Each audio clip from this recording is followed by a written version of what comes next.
कथा।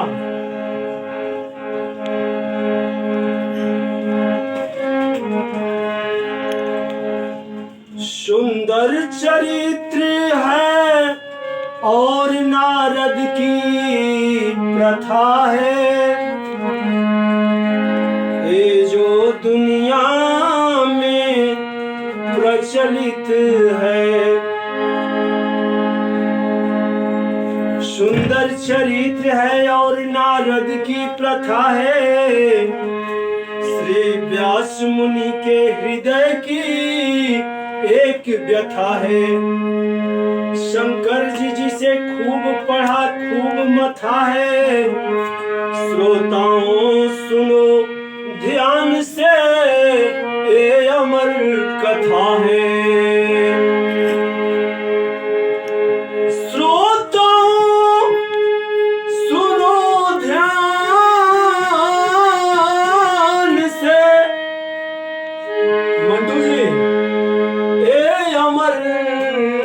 कथा है।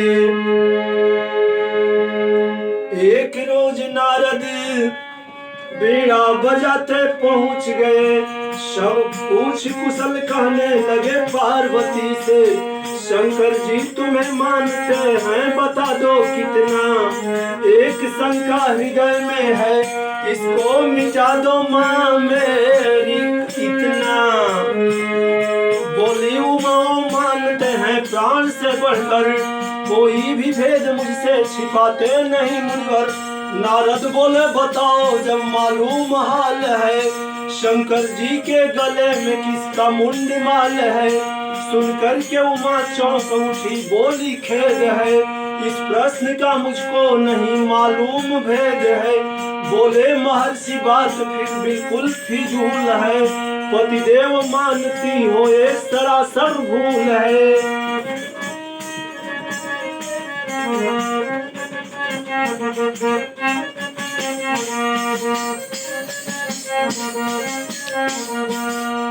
बोली उमा ठीक कहते हैं मुनिराज, इस प्रश्न को पूछे बिना मैं नहीं रहूंगी आज। देवर्षि नारद माँ उमा पार्वती से जब कहकर चल देते हैं, उस समय पार्वती मैया कहती हैं कि मैं पूछूंगी, आज अवश्य पूछूंगी। तो नारद जी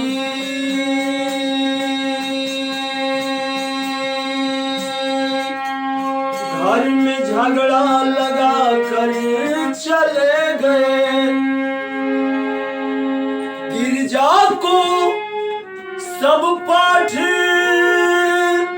पढ़ा कर चले गए, गिरजा को सब पाठ पढ़ा कर चले गए। नारद जी घर में झगड़ा लगा कर चले गए, नारद जी घर में झगड़ा लगा कर चले गए।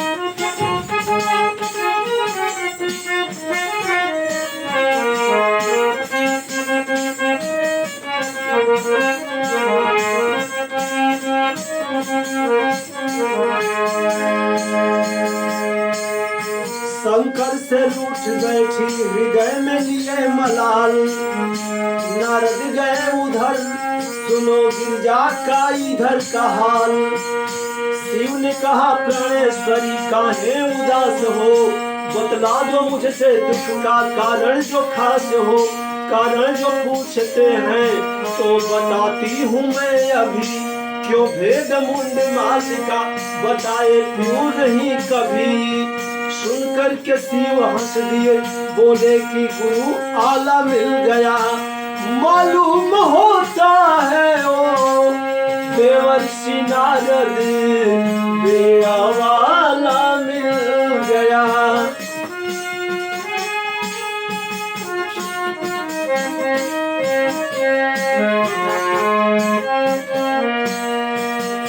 जिस प्रश्न का प्रिय तुझे इतना मलाल है, यह गुप्त भेद है और बेढब सवाल है।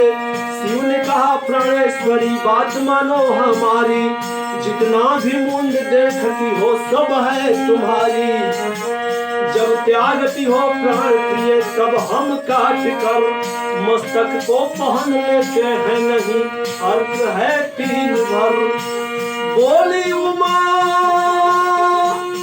प्राणेश अब अंतिम सवाल है, क्यों आपके नजदीक नहीं आता काल है, क्यों आपके सर पर नहीं जाता काल है। माँ पार्वती जी जब ये सवाल करती हैं, भगवान भोलेनाथ कहते हैं कि पार्वती यमराज हमारा, यमराज हमारा, यमराज हमारा, यमराज हमारा कुछ कर नहीं सकता, मैं जानता हूँ अमर कथा मर नहीं सकता।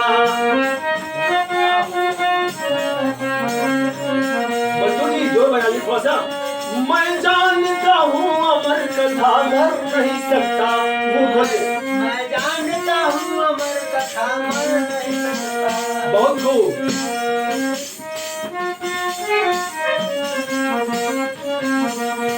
बोलियो माँ क्यों आज तक हमको न बताए, अन्याय सरासर है जो ये भेद ये छिपाए, अब करके दया दृष्टि नाथ मुझको सुना दो, आवागमन का झगड़ा दया सिंधु मिटा दो। अर्धांगिनी के हट से शिव लाचार हो गए, कहने के लिए कथा फिर तैयार हो गए, इच्छा जो तुम्हारी है सब हाल कहूँगा, विस्तार सहित है प्रिय अब तत्काल कहूँगा। अमर कथा की बयान भगवान भोलेनाथ माँ उमा पार्वती से शुरू कर दिए। इच्छा जो तुम्हारी सब हाल कहूँगा, विस्तार सहित है प्रिय तत्काल कहूँगा। आसन लगा दिया गया बट वृक्ष के तले, गिरजा को सुनाने के लिए शिव कथा चले, शिव अमर कथा सुनाने चले। सुंदर चरित्र को संभाले उत्तम गति से, शंकर जी कथा कहने लगे पार्वती से।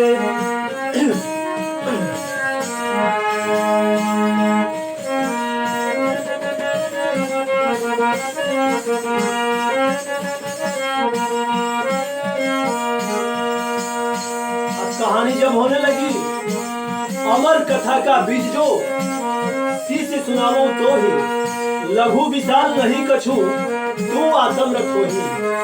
उमा कहो मैं अनुभव अपना, सत हरि भजन जगत सब सपना। सुंदर चरित्र को संभाल उत्तम गति से, शंकर जी कथा कहने लगे पार्वती से। शंकर के मुख से अमर कथा शुरू हो गई, गिरजा को आई नींद बीच ही में सो गई। करके कथा समाप्त कहने लगे शंकर, जो करता है श्रवण ये कथा होता है अमर। सुनकर के उमा बोली मैं धोखा खा गई, मैं सुन न सकी नाथ मुझे नींद आ गई। इस बात से शिव के हृदय में चिंता हुई है भारी। गिरजा जब सो गई तो भरा किसने हुकारी। मंटू जी जब गिरजा सो गई तो आखिर हुकारी भरी किसने? इस सवाल का जवाब आगे है। किसने भरी हुकारी? तो धर ध्यान शिव ने देखा सच्चा नजर आया। बट वृक्ष पर एक सुगा का बच्चा नजर आया। सुनकर अमर कथा को अमर हो गया था वह, मरने का डर नहीं था निडर हो गया था वह। तब से भी रिष्ट पुष्ट और परदार हो गया, त्रिशूल शिव चलाए सुगा भाग कर फरार हो गया, फरार हो चला। पाछे त्रिशूल आगे सुगा भागता हुआ, नारी नहा रही थी प्यास की वहां पहुंचा। स्नान करके सूर्य नारायण को वह सती जल देने लगी कहकर ओ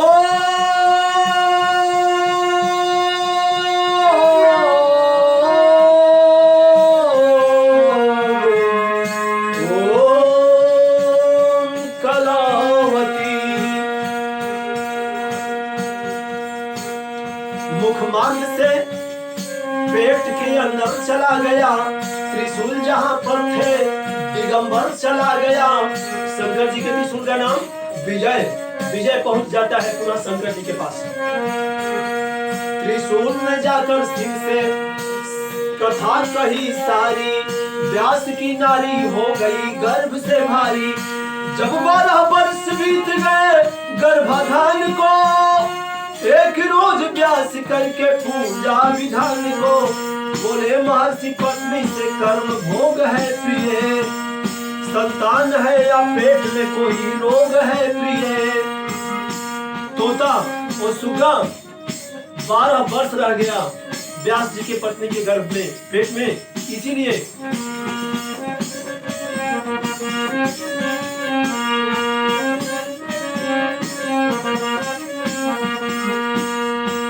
मंत्र से मंत्रित करके कहने लगे मुनि व्यास, है कौन तू बतला नहीं कर दूंगा तेरा नाश। आई आवाज गर्भ से कोई न अर्थ है, कुछ कर नहीं सकते पिताश्री, सब मंत्र व्यर्थ है। मैं हूँ अमर हो जाएगा अपमान या फुटा, सच मानिए पिता मैं हूँ संतान या फुटा। बोले मुनि फिर गर्भ से बाहर आता क्यों नहीं, ओ भेद कौन सा है जिसे बतलाता सुत नहीं। जब तक रहेगी माया बाहर न आऊंगा मैं, बोले मुनि माया मोह को कैसे रोक पाऊंगा मैं। सुनकर के मुनि बोले ये अनहोनी बात है, अगर ये नहीं होता है तो फिर बाजी मात है। इस सिंह पर पिताजी सरसों को धराओ, जब तक रुके पिता तब तक माया नहीं समझो। माया को न मानो न बुलाओ। सुत ने कहा पिताजी मैं इतना घबराइए, बतलाएंगे युक्ति विष्णु के पास जाइए। विष्णु जी से व्यास समाचार सुनाए, सुंदर सुमार्ग व्यास को विष्णु जी बताए। शंकर जी से विनय जाके आप कीजिए, भोले बाबा से नंदी मुनि मांग लीजिए। विष्णु जी से आज्ञा पाकर व्यास चल दिए, ओ शंकर जी से नंदी लेने को कैलाश चल दिए। ओ शंकर जी से नंदी लेने को कैलाश चल दिए। जाकर किए विनय तो भोलेनाथ रीझ कर, नंदी सुपूर्ण कर दिए लेकर चले मुनिवर। नंदी श्रृंग पर व्यास जी सरसों को धराए, सुखदेव जी तब गर्भ से बाहर चले आए। 12 साल के बाद अगर किसी को पुत्र हो और आते ही आते कहे कि मैं चला तपस्या करने मंटू जी, तो कैसा होगा? पिताजी चिंता में पड़ गए, बोले कि अरे पुत्र तू 12 साल के बाद आया है और पैदा होते ही होते जंगल चल दिया। तो 12 साल के बाद गर्भ से आया तो तोता और सुगा अमर कथा जाता था, इसीलिए ओ जंगल में चल दिए। व्यास जी को चिंता हुई, वहीं मुनि श्री सुखदेव जी थे।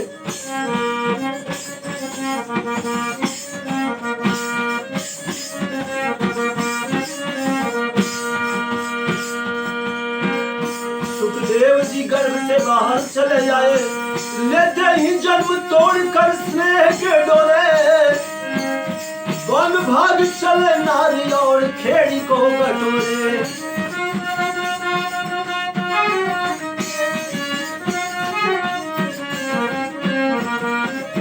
जाना ही था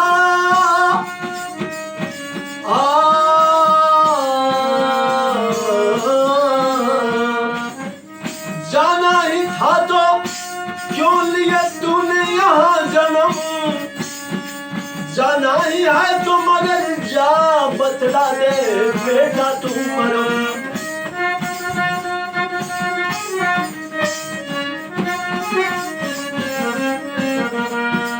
पीछा किए मुनि दौड़ते गए सुख जिधर गया, 12 बरस का यार जमाना गुजर गया। मैं थक गया हूँ दौड़ नहीं सकता मेरे लाल, उत्तर दे मैंने जो किया तुझसे प्रथम सवाल।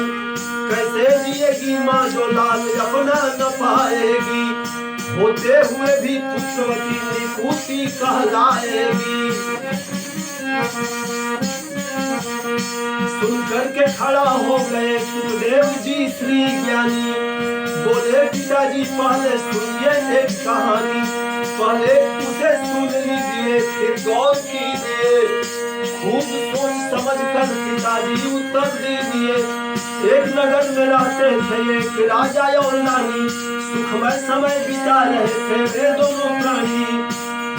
जब ज्योतिषी जी सोच कर के साहित्य बतावे, रानी के पास राजा उस मुहूर्त में जावे। रानी महल के सामने जरदार का बेटा रहता था नौजवान साहूकार का बेटा। एक रोज उस लड़के पर रानी की नजर पड़ी, एक रोज उस लड़के पर पड़ी रानी की नजर। बुलवाया उसे महल में दासी को भेजकर, आया महल में नौजवान रानी हुई खुशी। इधर राजा को भी साहित्य बताए हैं ज्योतिषी, दरवाजा खोलो राजा ने आवाज जब देई, भीतर में गोया दोनों के लिए मौत आ गई।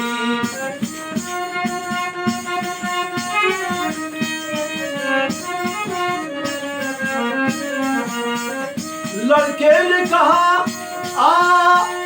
बोलो अब क्या उपाय है, कैसे बचेगी जान हमारी, तुम्हारी क्या राय है।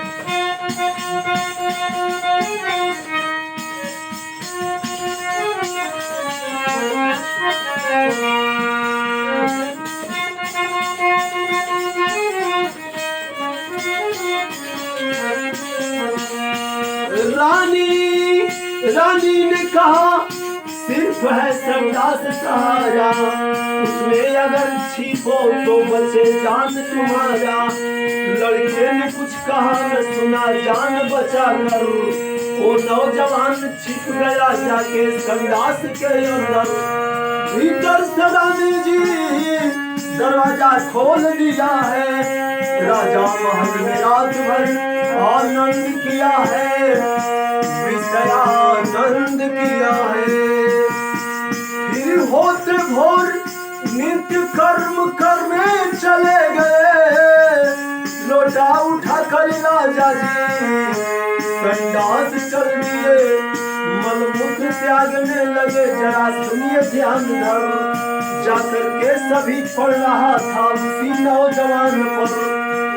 स्नान ध्यान से हुए महाराज जब खाली, भोजन परोस के सामने फिर आ गई थाली।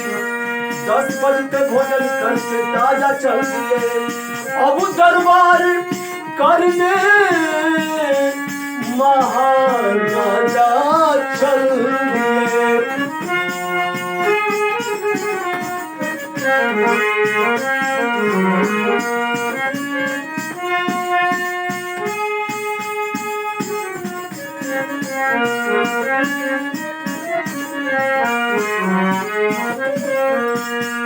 रानी ने अब बाहर किया उस नौजवान को, स्नान खूब इतर और साबुन से किया हो।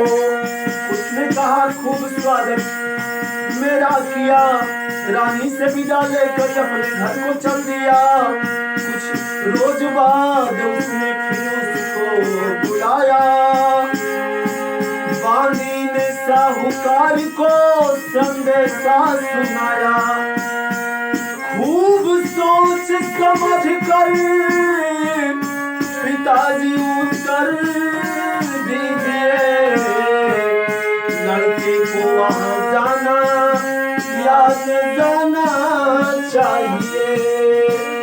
सुनते ही प्यास छी का एक शब्द निकाला। कहने लगे बेटा सुनो उत्तर है निकाला। जब रात भर रह करके किया नर्क में गुजर, जाना न उसे चाहिए उस दर पर भूल कर। सुखदेव जी बोले ठीक आपने है कहा, बस आपके उत्तर पर मेरा फैसला रहा।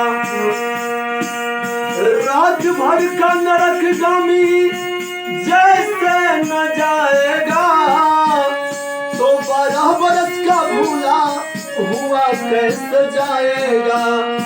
कोई चारा था नहीं, क्या करते बेचारे, क्या करते बेचारे बेचारे। मन मार करके व्यास अपने घर को सिधारे।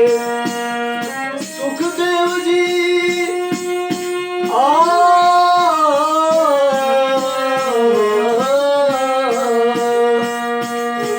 अत्यंत प्राचीन तो नहीं, प्राचीन कव्वाली है और संगत में बैठे हुए हैं मंटू चौरसिया जी। इनका भी एल्बम जा रहा है बीच में, आप लोगों के बीच में रह रह के हिंदी भोजपुरी सभे जा रहा था। यही से हिंदी भोजपुरी हम दोनों बोल रहा बानी। अनाम देवा पांड्या चैनल आप लोग सब्सक्राइब करें, लाइक करें, कमेंट करें। मंटू जी भी बहुत बढ़िया कलाकार आप लोग के बीच में जा रहा बानी। शेयर भी करें।